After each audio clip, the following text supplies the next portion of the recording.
Estamos con el cronista José Carvajal Cortés, cronista de Azcapotzalco y cronista de la Ciudad de México.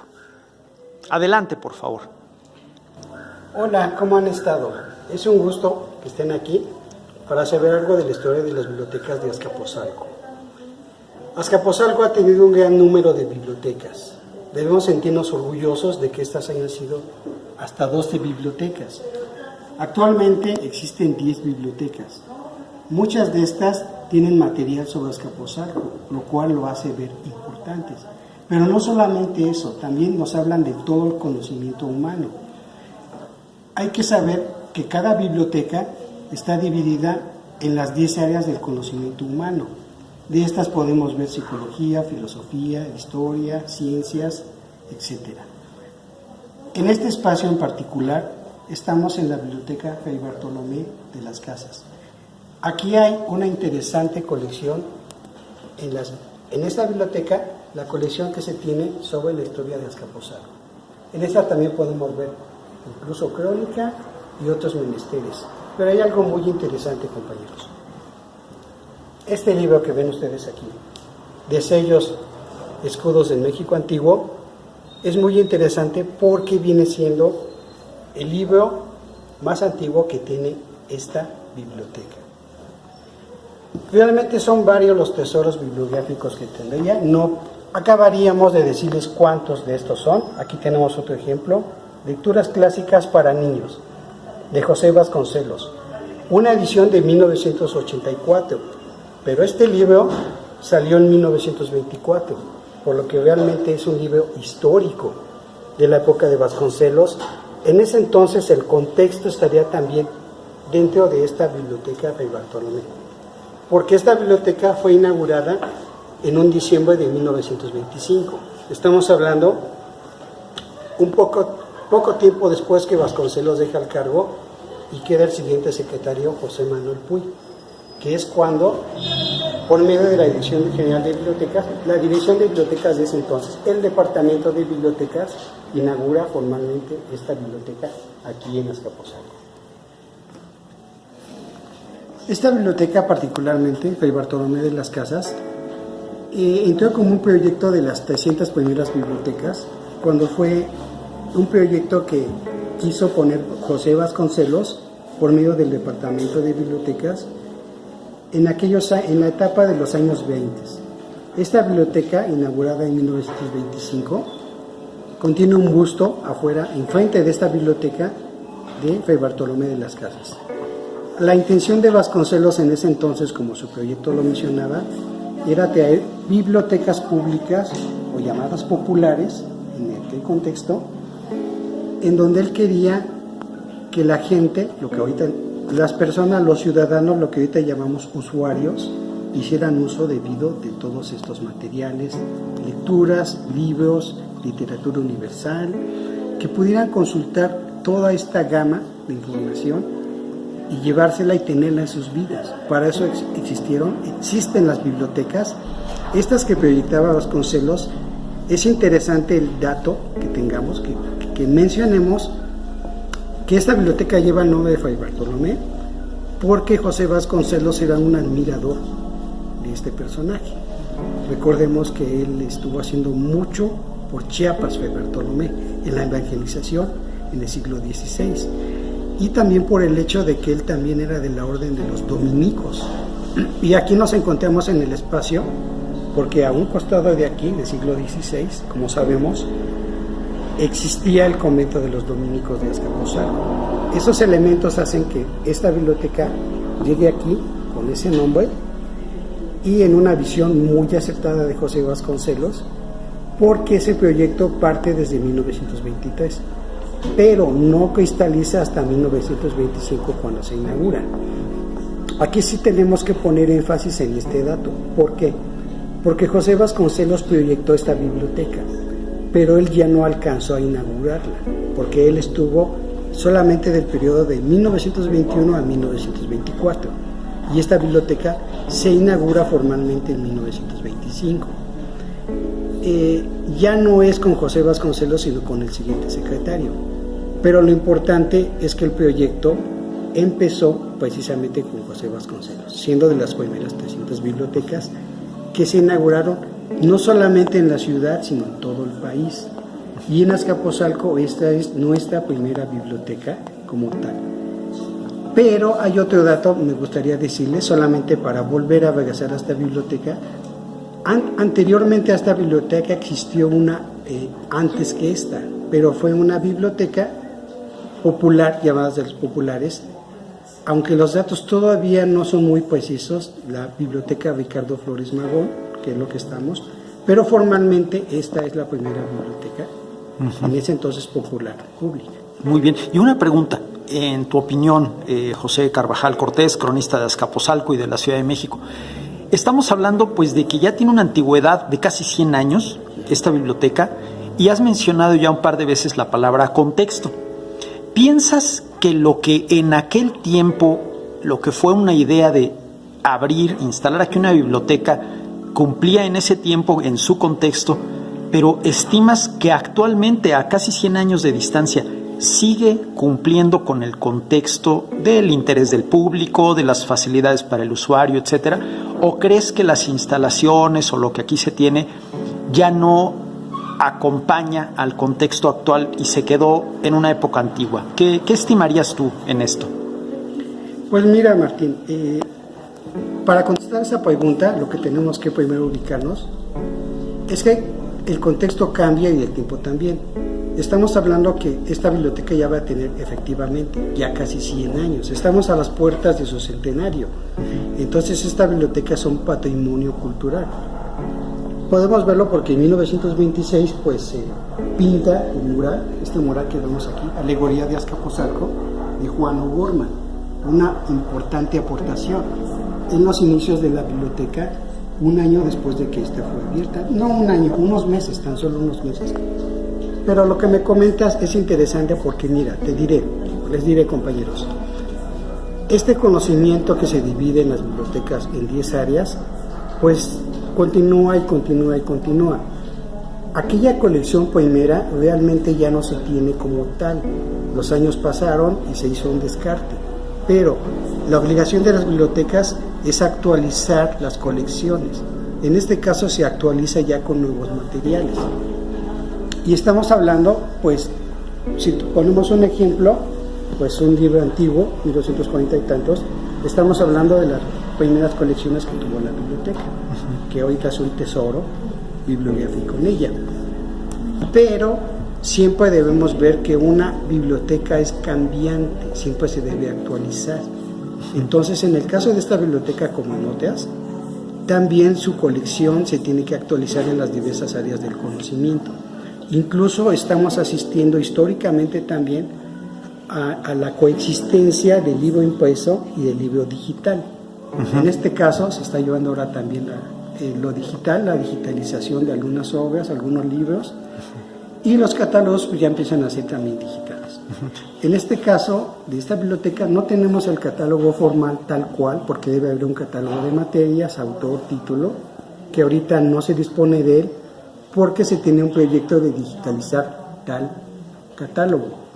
Este catálogo iba a ser bajo un programa especial llamado Prometeo 5 o Prometeo Vencedor, cosa que no se ha hecho a la fecha, pero que sí se ha llevado a cabo, por ejemplo, en la Biblioteca José Vasconcelos y en la Biblioteca México.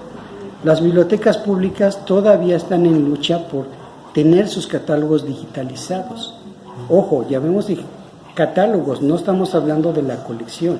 La colección de los materiales de libros, revistas y demás es diferente. Es muy diferente, por eso es que debemos hacer esta división. Y una pregunta, ¿cómo conciliar estos dos puntos que a mí me parecen muy importantes que acabas de mencionar? Por un lado, tenemos ahorita en tus manos lo que podríamos denominar la obra más antigua que aquí se tiene. Es del año 1947, creo que 47. Habíamos visto antes de comenzar. 1947. Sí, 1947.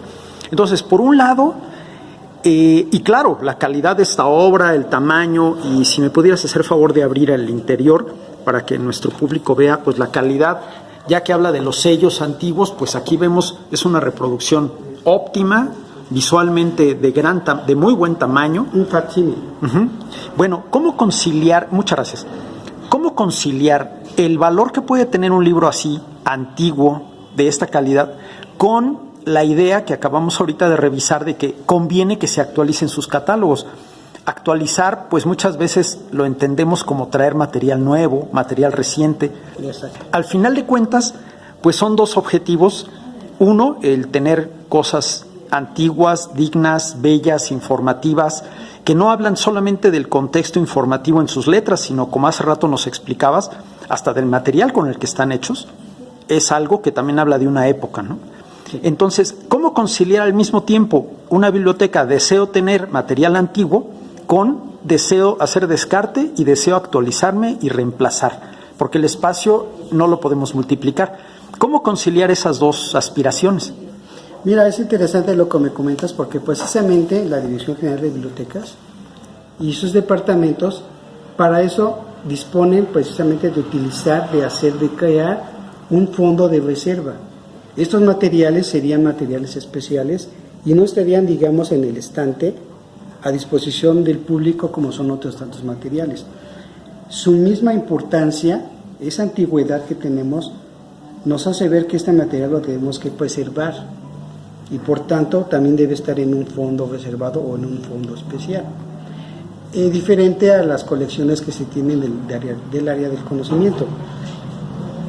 La importancia que tienen estos materiales es que ya no los volvemos a encontrar, son únicos que encontramos porque ya no se vuelven a imprimir.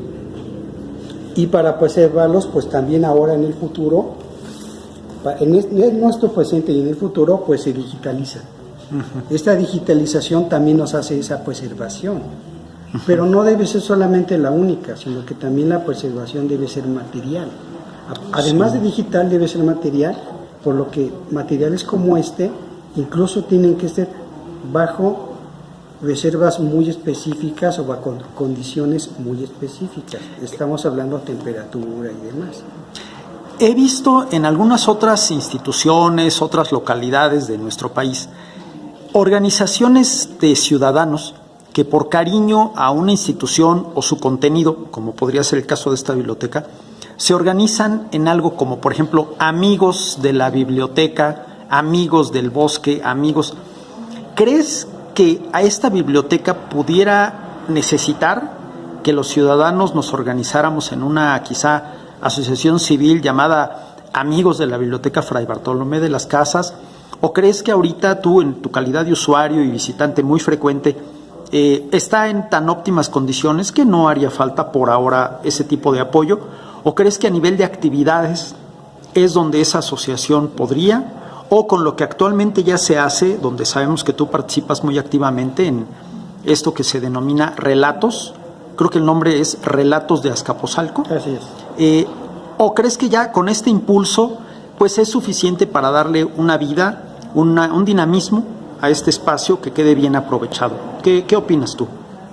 Mira, es importante hacer conciencia para precisamente que se pueda instalar, que se puedan crear, que se puedan reunir asociaciones de amigos de la biblioteca o comités pro biblioteca pública. En este caso, pues, ya se ha tratado de hacer en otras bibliotecas, por ejemplo, José María Morelos, que también se está en ese espacio, pero particularmente en esta biblioteca, pues, no existe tal cual lo comentas. Pero es una muy buena idea porque estos comités, estas asociaciones de usuarios que se acercan a la biblioteca y que pueden ser precisamente amigos de la biblioteca, pues de alguna u otra forma, desde la sociedad civil, sin hacerlo directamente a la autoridad, pero sí pidiendo permiso a la autoridad, se pueden conformar y crear estos grupos. Sería una forma muy acertada, porque anteriormente sí se ha hecho, pero no se le ha dado una continuidad. Tanto así que si se ha hecho una, ya ni se sabe ni quién es ni en qué año. Por el cambio de gestiones, por los años, por el cambio de biblioteca, por el que personal hace 10 años dura el mismo. Bueno, no hay duda que sí se ha hecho, pero si tú me preguntas si hay algo que nosotros podamos ver, consultar y que digas, mira, hicieron esto y esto y esto, pues sí es muy difícil. Si no queda un registro, es muy difícil.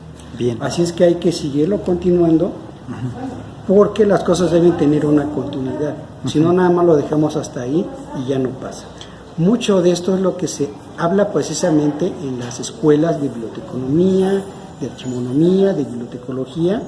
Este tipo de asociaciones ayudan mucho desde la sociedad civil a las autoridades, en este caso de las bibliotecas públicas. Por lo que es muy sugerente, pues sí, hacer este tipo de grupos por los ciudadanos. Oye, y ya para ir concluyendo la entrevista, en los próximos 5 o 10 años, ¿qué te parecería que fuera lo mejor que podría estar sucediendo aquí en la biblioteca?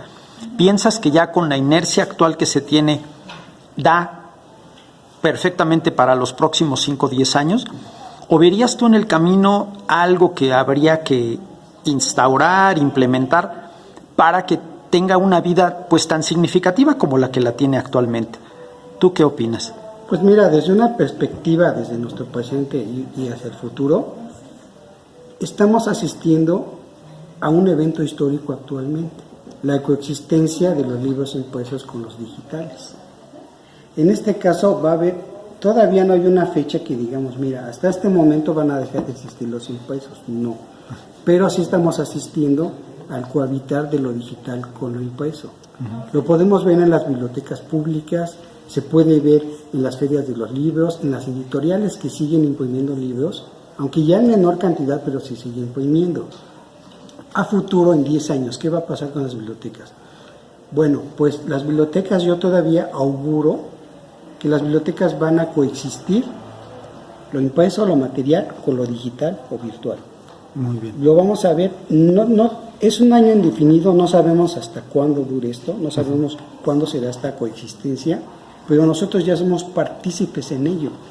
Sí. Tanto al estar nosotros consultando un libro impreso, que es lo que conforma la biblioteca, como después irnos a los catálogos o a los repositorios o a lo que se tiene digitalmente en una base de datos, ya sean libros, artículos, folletos, todo digitalizado.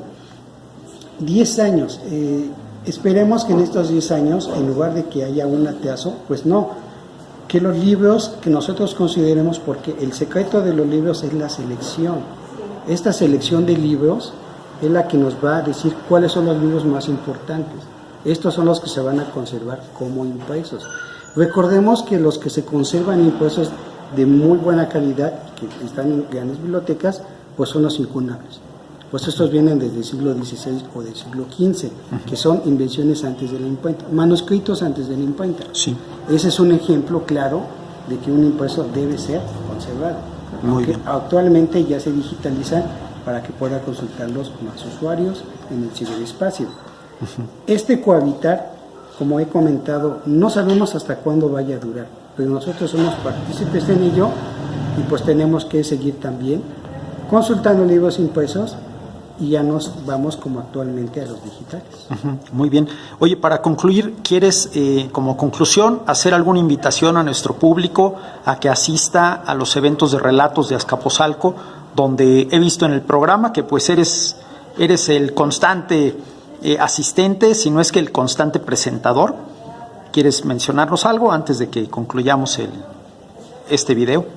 Claro, es un gusto la colaboración que me han hecho en la invitación, la encargada de fin de semana, la maestra Carmen, de poder participar en Relatos de Azcapotzalco, que lo que se quiere hacer es rescatar un testimonio de las personas, que nos comenten un testimonial de la crónica de sus lugares, barrios, calles, avenidas, colonias, etcétera.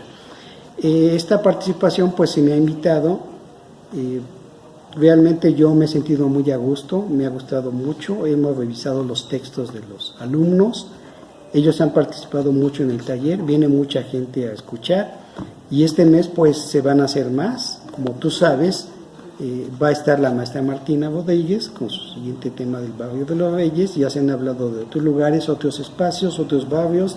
Recordemos que Azcapotzalco en un principio pues se tienen registrados 27 barrios originarios, ya después hubo cambios, que fueron menos, que fueron más, pero 27 son los originarios. Imagínense si habláramos de esos aquí, pues nos trataría todo el año.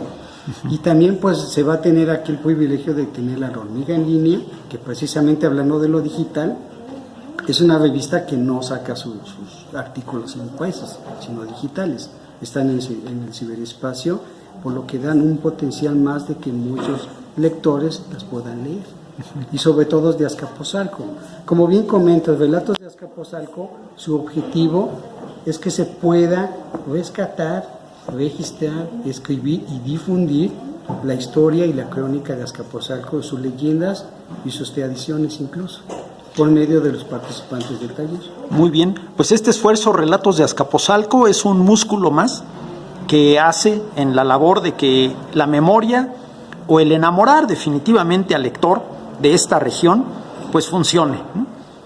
Pues muchísimas gracias, y entonces las reuniones son todos los sábados. Todos los sábados a las 3 de la tarde, durante este mes van a seguir, después iremos viendo cómo van, pero sí, son todos este enero, todos los sábados a las 3 de la tarde. Aquí los esperamos. Muy bien, pues muchísimas gracias. Esto fue una conversación con José Carvajal Cortés, cronista de Azcapotzalco y cronista de la Ciudad de México, aquí en la Biblioteca Fray Bartolomé de las Casas, en el mero centro de Azcapotzalco. Muchas gracias. Gracias a ti, Martín.